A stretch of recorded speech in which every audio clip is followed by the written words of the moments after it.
एकदम मजबूर माणसाची अवस्था कशी असते ते तुम्हाला सांगतो का. आता पुण्यामध्ये आहे मी आणि माझी गाडी पकडली, आम्ही ट्रिपल सीट होतो, बरोबर आहे, फाईन मारला आणि 1000 रुपयाचा फाईन ट्रिपल सीटला मारला बरं का. आणि त्यानंतर साहेबांनी माझ्याकडून लायसन घेतलं, म्हणजे लायसन पण दाखव. मी साहेबांच्या हातात लायसन दिलं, साहेबांनी लायसन खिशात घातलं, साहेब निघाले. आणि मग मी बघितलं थोडं सर्च करून का लायसन जमा कधी होतं, जेव्हा लई क्रिटिकल सिच्युएशन असेल ना भाई, तुम्ही काहीतरी वेगळंच करताय, तेव्हा ते लायसन जमा करून घेतलं जातं. आता साहेबांनी लायसन जमा केलं तर ठीक होतं, एक सामान्य माणूस आहे, मग आपली परिस्थिती काय असते मजबुरीने, आपण त्यांच्या मागं पळतो.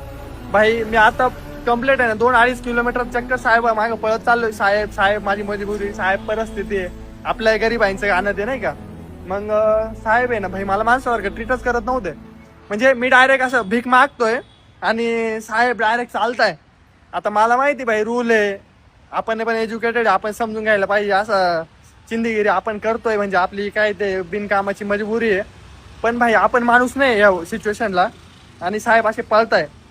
यानंतर मी परत लय जास्त विचार केला, आणि कधी विचार केला भाई लाईफमध्ये म्हणजे आपण लोकसेवा करतो आणि सेवेमध्ये ना जो तळतळाट आहे ना आत्ता लागलाय माझा, तळतळाट पण लागतो बरं का. म्हणजे मान्य आहे मला तुम्ही तुमची ड्युटी करताय, पण समोरचा बी माणूस आहे, म्हणजे विसरून ड्युटी जेव्हा करतो ना माणूस, तेव्हा समोरचा लय तळतळाट लागतो, लय घाण तळतळाट लागतो. आणि आता यापेक्षा जास्त काही नाही बोलणार आहे मी, बस.